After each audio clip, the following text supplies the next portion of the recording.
नमस्कार दोस्तों, science for India YouTube channel में आप लोगों का स्वागत है। आज हम इस वीडियो में ग्रुप डी का जो प्रीवियस ईयर क्वेश्चन सॉल्व कराते हैं उसका अगला वीडियो है। इसमें हम जो 2018 में जो वैकेंसी आई थी उसका जो 18/9/2018 को जो एग्ज़ाम हुआ था फर्स्ट शिफ्ट का, उसमें जितने भी साइंस के क्वेश्चन पूछे गए हैं उसको हम लिए हैं।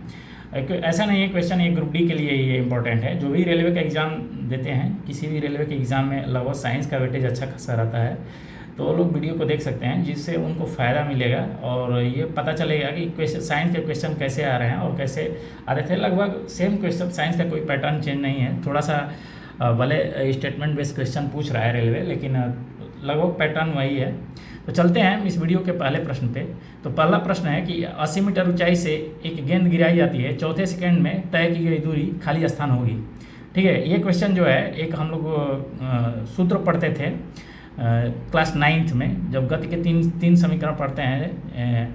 गति के पहला समीकरण होता है v = u + at, दूसरा होता है s = ut + हाफ at², और तीसरा होता है v² = u² + 2as। ये तीन समीकरण पढ़ते थे। उसी टाइम हम लोग को एक पढ़ाया जाता था कि टीवे सेकंड में चली गई दूरी, मतलब किसी कण द्वारा, किसी ऑब्जेक्ट द्वारा टीवे सेकंड में चली गई दूरी, या अब आजकल उसका नाम बदल कर दिया एनवे सेकंड में चली गई दूरी। तो टीवे और एनवे में ज़्यादा फर्क नहीं है, बस हमको सूत्र मालूम होना चाहिए। तो होता है, देखिए ये ऊंचाई के लिए है तो यहाँ पे दूरी को हम एच के रूप में लिखते हैं, एस के रूप में नहीं। इसका सूत्र होता है u + 1/2।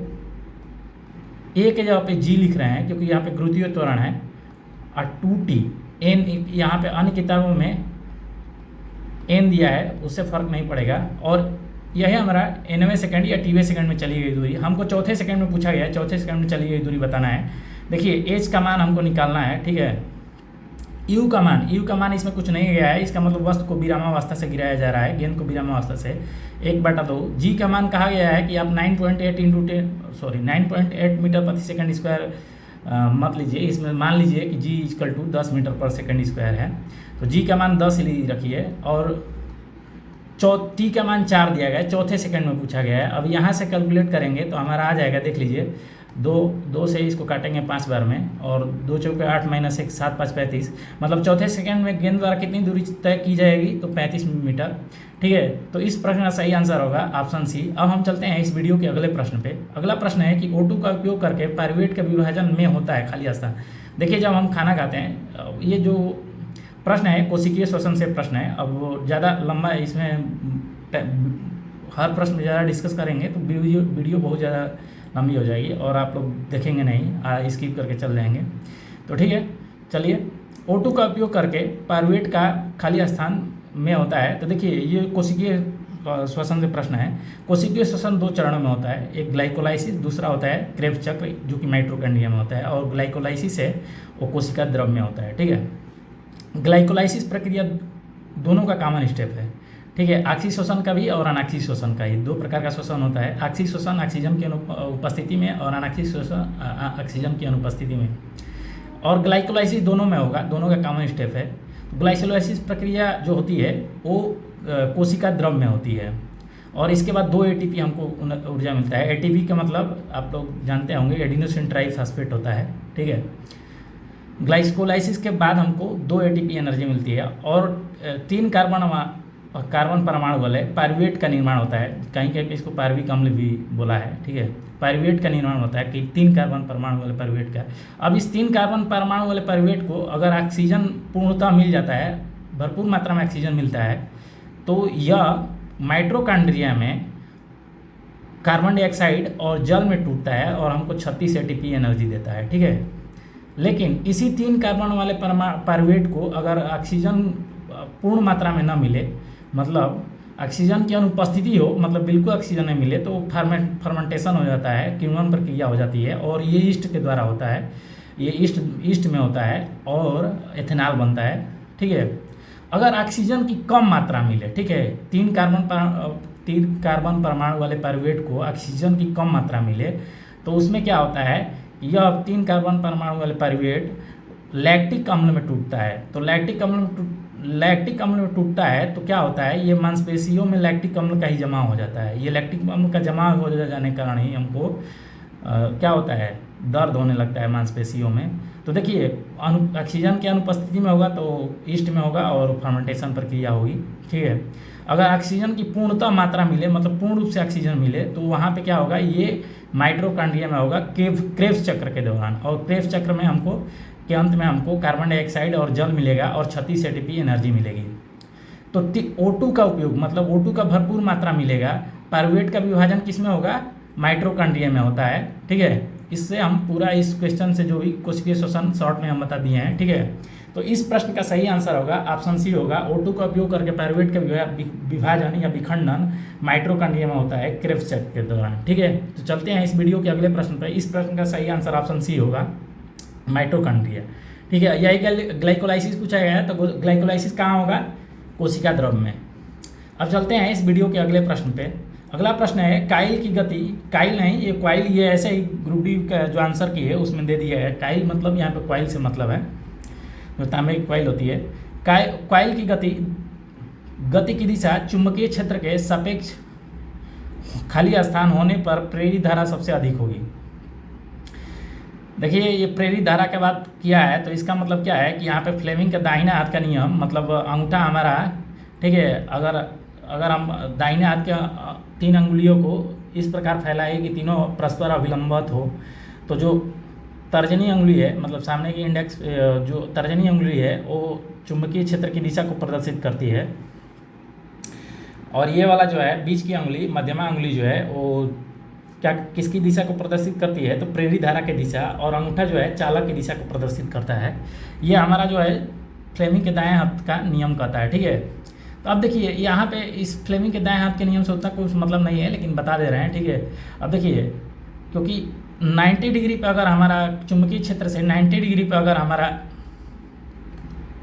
चालक की गति होगी तो वहाँ पे क्या होगा, वहाँ पे सबसे अधिक हमारा प्रेरित धारा होगी, ठीक है।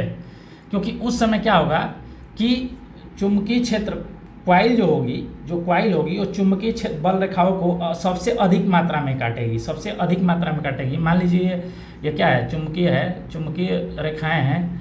तो देखिए इस समय क्या है कि जब 90 डिग्री पे है, अगर ये इसकी दिशा ये मान लिया जाए, तो ये क्वाइल की दिशा क्या है, क्वाइल क्या है 90 डिग्री पे है, चुंबकीय क्षेत्र की दिशा ये है, तो सबसे अधिक चुंबकीय बल रेखाएं इससे होकर गुजर रही है।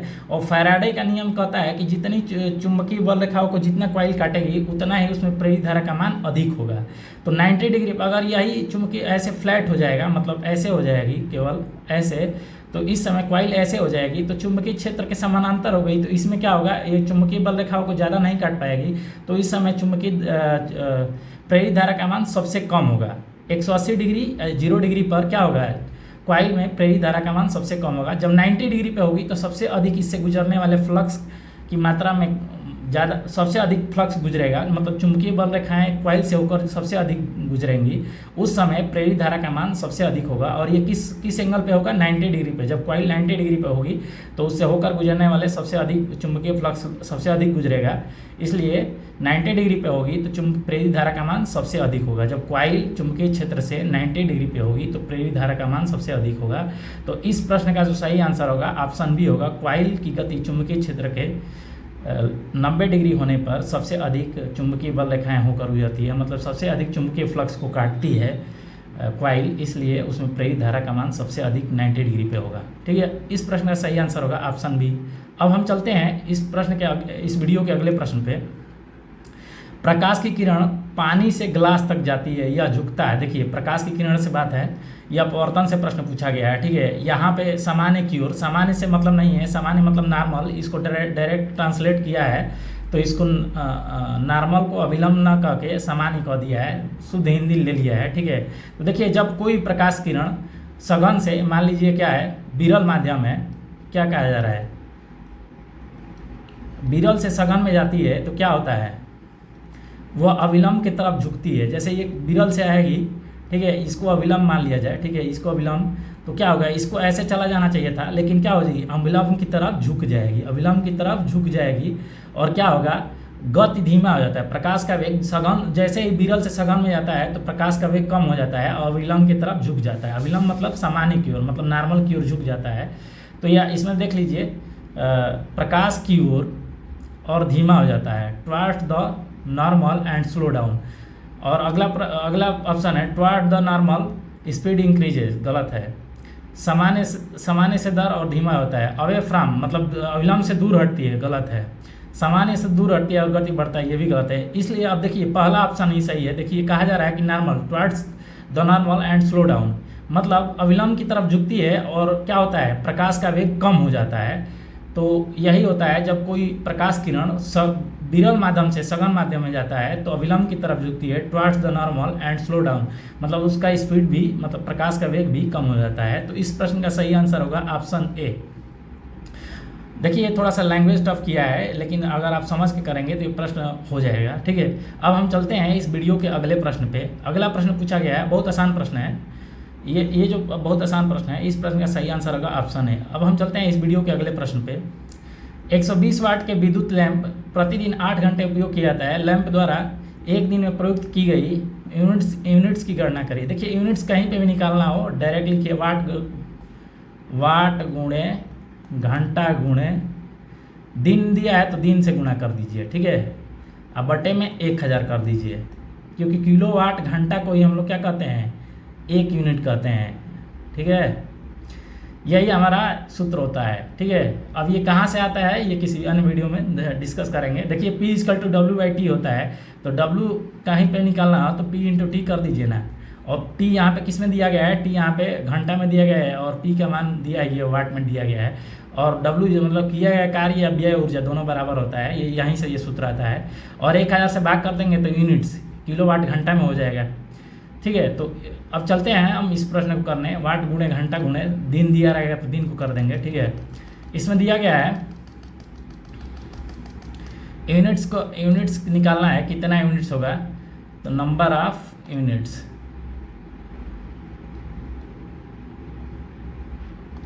निकालना है हमको, ठीक है।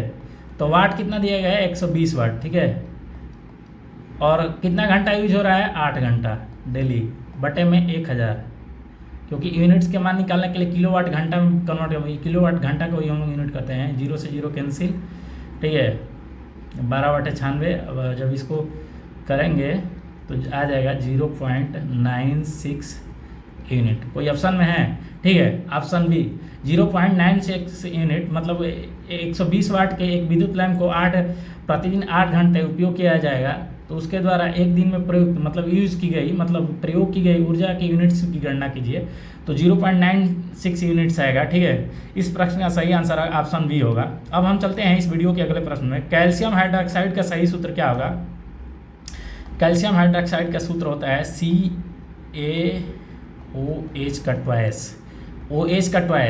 ये जो कई लोग को ऑप्शन में ये लगा बी ऑप्शन होगा, गलत है। ये लिखा गया है CaOH2 लिखा गया है, OH² ये है, ऑप्शन डी सही होगा। CaOH², बुझा हुआ छूना इसे कहते हैं, ठीक है, कैल्शियम हाइड्रोक्साइड का सूत्र। अब चलते हैं इस वीडियो के अगले प्रश्न पे। ये भी आसान प्रश्न है। अगला प्रश्न है कि निम्नलिखित में से कौन सा लचीला और कोमल है। देखिए लचीला और कोमलता गुण मतलब डक्टाइल, फ्लेक्सिबल और सॉफ्टनेस की गुण किसमें आएगी, तो ज़्यादातर ये देखिए फास्फोरस तो होगा नहीं, भंगुर होता है क्योंकि अधातु है। कार्बन होगा नहीं, ठीक है, क्योंकि कार्बन के अन्य अपरूप भी हैं, हीरा और कठोर है, ये सब कार्बन होगा नहीं। जो धातु है वही सॉफ्ट एंड डक्टाइल होगा, ठीक है। इस प्रश्न का इसमें धातु कौन है, तांबा है, कापर है। तो इस प्रश्न का सही आंसर होगा ऑप्शन बी। ये आसान प्रश्न है। जो धातु है उसी में तन्यता का गुण होता है और उसको ही हम लोग पीट कर आघातवर्धीनता का गुण होता है, कोमल होता है। और कापर तो वैसे कोमल होता है, इसलिए इसको तार में डक्टाइल होता है, इसलिए हम इसको तार में कन्वर्ट कर लेते हैं, ठीक है। कोमल से मतलब यहाँ पे डक्टाइल से है, ठीक है। इस प्रश्न का सही आंसर होगा ऑप्शन बी। अब हम चलते हैं इस वीडियो के अगले प्रश्न पे। एक 40 kg भार वाली लड़की 4 सेकंड में 5 मीटर तक ऊंची होने वाली, मतलब 5 मीटर ऊंची है, सीढ़ी का ऊंचाई दिया गया है, 5 मीटर तक ऊंची होने वाली सीढ़ियों पर तेजी से चढ़ जाती है। उसके द्वारा विकसित शक्ति, मतलब वो कितना शक्ति विकसित की, ठीक है, मतलब P का मान निकालना है। तो P = होता है W/T, और W के जगह पे हम लोग mgh लिख सकते हैं। क्यों लिख सकते हैं, क्योंकि लड़की क्या है, ऊपर जा रही है, और ऊपर जाएगी तो उसमें कौन सी ऊर्जा संचित होगी, स्थिति ऊर्जा होगी। और T का मान अब इसी पे मान रख दीजिए। लड़की का भार कितना है, 40 है, और जी का मान दिया गया है 10 लेना है, और एच का मान क्या किया गया है, एच का मान क्या गया है 5 मीटर दिया गया है। ठीक है, सभी SI मात्रक में है, हमको किसी मात्रक कन्वर्ट करने की ज़रूरत नहीं है, और 4 सेकंड दिया गया है। 4 से इसको कैंसिल कर देंगे 10 बार में, 10 से 10 100 गुणे 5 500 वाट। ठीक है, वह लड़की द्वारा कितना शक्ति अर्जित की जाएगी, पी का मान कितना आ जाएगा 500 वाट। ठीक है, अब हम चलते हैं इस वीडियो के अगले प्रश्न पे। ठीक है, अगला प्रश्न है, ये भी बहुत आसान प्रश्न है। इस प्रश्न पे इस सूत्र पे कई बार प्रश्न पूछा गया है, P = mgh/t। ठीक है, इस प्रश्न का सही आंसर होगा ऑप्शन सी 500 वाट। ठीक है, अब चलते हैं इस वीडियो के अगले प्रश्न पे। अगला प्रश्न है कि आधुनिक आवर्त सारणी के किस समूह में हाइड्रोजन को रखा गया है। हाइड्रोजन को 17वें समूह में रखा गया है, इसको याद रखिएगा। और 18वें समूह में किसको रखा गया है, तो अक्रिय गैसों को या निष्क्रिय गैसों को। ठीक है, हाइड्रोजन समूह को किस समूह में रखा गया है, 17वें समूह में रखा गया है। ठीक है, हाइड्रोजन में कौन कौन से आता है, फ्लोरीन आता है, क्लोरीन आता है, ब्रोमीन आता है, आयोडीन आता है, एस्टेटाइन आता है। ठीक है, तो और एक होता है टेनेसनाइन होता है, थोड़ा सा प्रोनाउंसिएशन गड़बड़ हो रहा है। ठीक है, तो 17वें समूह को हम लोग क्या कहते हैं, हाइड्रोजन ग्रुप कहते हैं। क्या कहते हैं, हाइड्रोजन ग्रुप। और 18वें को शून्य ग्रुप या निष्क्रिय तत्व कहते हैं। तो इस प्रश्न का सही आंसर होगा ऑप्शन बी, 17वें समूह को हम लोग हाइड्रोजन ग्रुप कहते हैं। ठीक है, अब हम चलते हैं इस वीडियो के अगले प्रश्न पे। निम्नलिखित प्लांट में से कौन सा प्लांट बॉडी मतलब पौधे का शरीर जो जड़ों, तनों और पत्तियों में अलग नहीं होता है, तो कौन सा होता है। थैलोफाइटा ग्रुप के जितने भी होते हैं लगभग उनमें जड़ तना, और क्योंकि ये ज़्यादातर शैवाल हैं। देखिए इसमें क्या है, रिकिया, ये क्या है रिकिया में क्या है, इसमें भी देखिए, इसमें भी तना तो नहीं होता है, पत्ती भी नहीं होता है, लेकिन इसमें जड़ होता है। लेकिन तीनों अलग नहीं होना चाहिए, तीनों। तो ये भी हमारा ऑप्शन नहीं होगा। चारा भी एक प्रकार का शैवाल है, लेकिन इसमें पत्तियां और सब कुछ आसानी से दिखता है, पत्तियां भी होता है, जड़ भी होता है, सब कुछ दिखता है।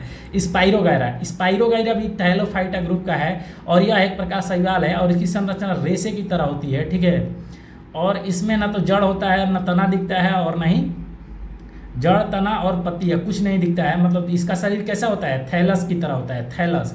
और थैलस का ही अर्थ है, थैलस का ही मतलब होता है कि उसमें न तो जड़ और तना और पत्तियाँ तीनों एक ही में, मतलब उसमें पता नहीं चलेगा, मतलब देख के आपको बता नहीं सकते हैं कि जड़ किधर है, तना किधर है और पत्तियाँ किधर है। मतलब थैलस के आकार का होता है। थैलस का मतलब ये होता है कि तीनों एक ही में मिला होगा। ठीक है, और यह स्पाइरोगायरा में ही आप डिफ्रेंशिएट नहीं कर सकते हैं कि प्लांट बॉडी में कहाँ जड़ है, कहाँ तना है और कहाँ पत्ती है, क्योंकि एक शैवाल है। ठीक है, तो इस प्रश्न का सही आंसर होगा ऑप्शन सी, स्पाइरोगायरा। मार्सेलिया भी एक प्रकार का क्या समझ जाता है, घास है, और ये टेरिडोफाइटा ग्रुप होता है, टेरिडोफाइटा का होता है। इसमें पत्तियाँ होती है, दिखती हैं।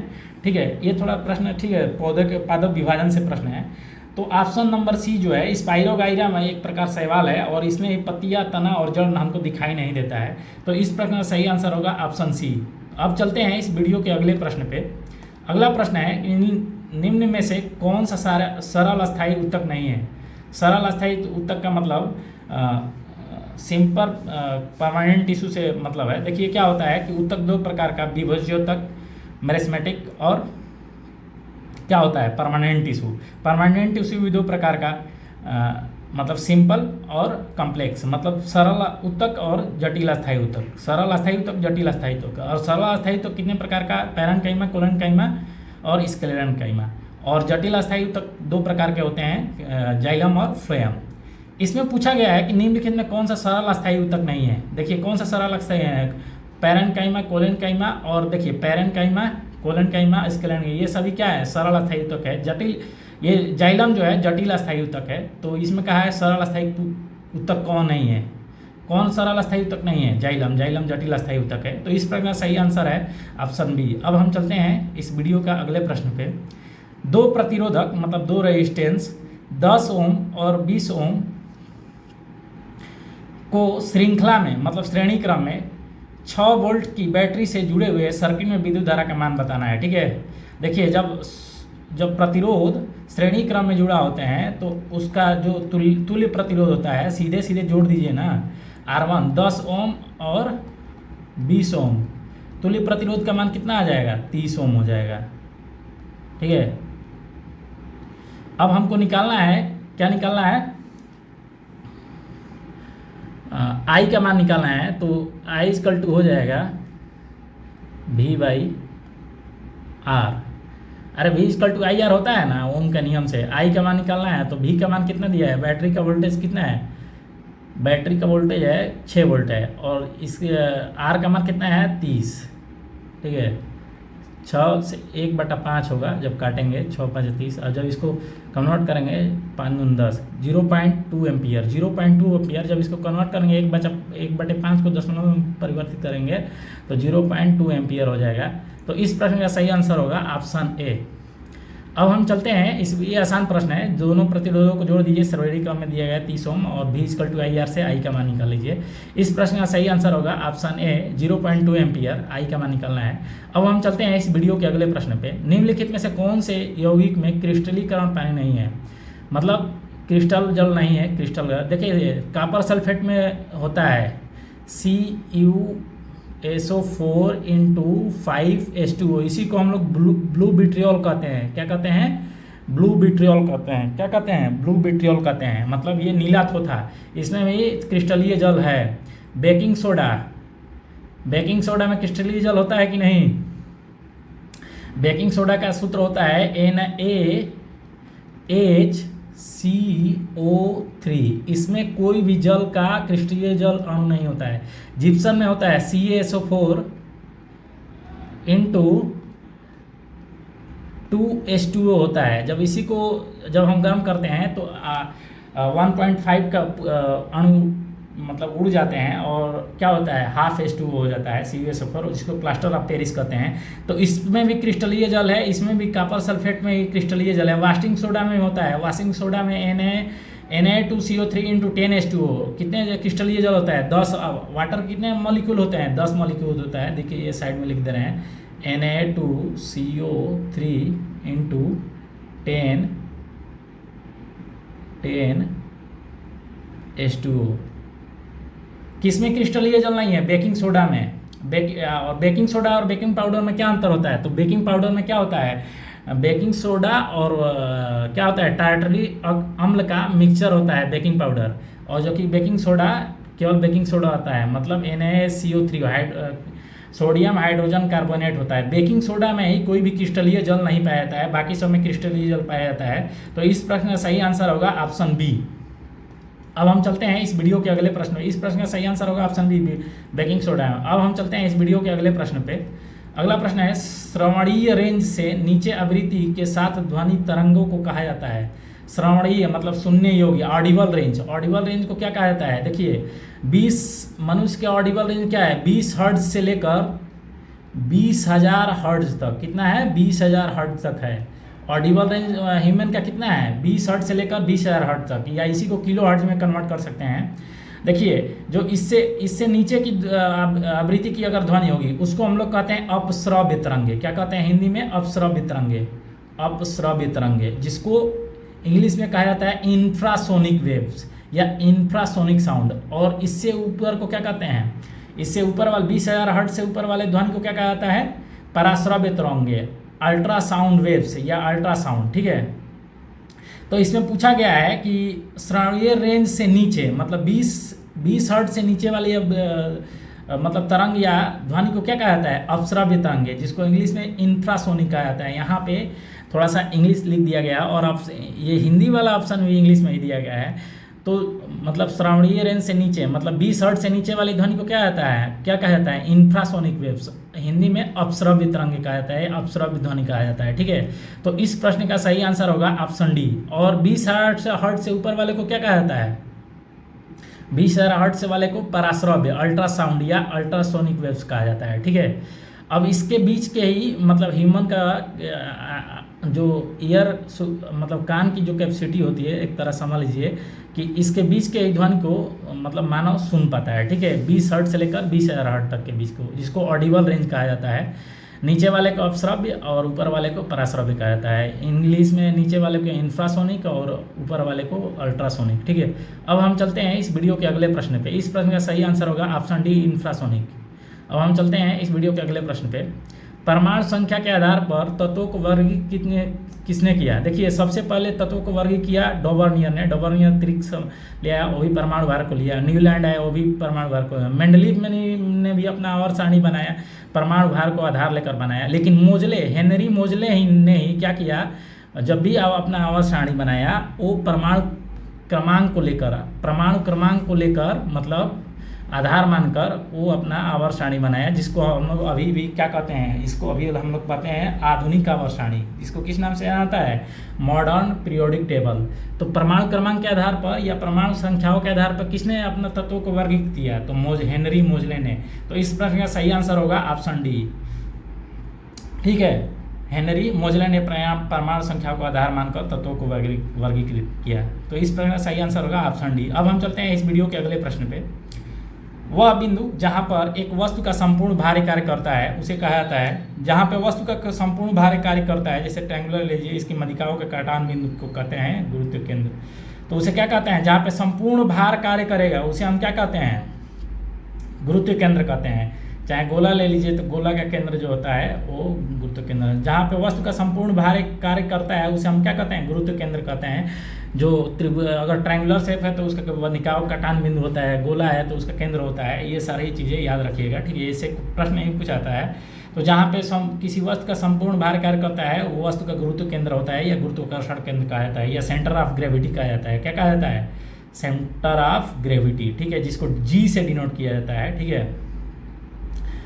ठीक है, अब हम चलते हैं। देखिए, इसमें द्रव्यमान केंद्र हुई, किसी भी वस्तु का द्रव्यमान, संपूर्ण द्रव्यमान एक मान लिया जाता है कि इस बिंदु पर काम करेगा तो उसे सेंटर ऑफ मास कहा जाता है।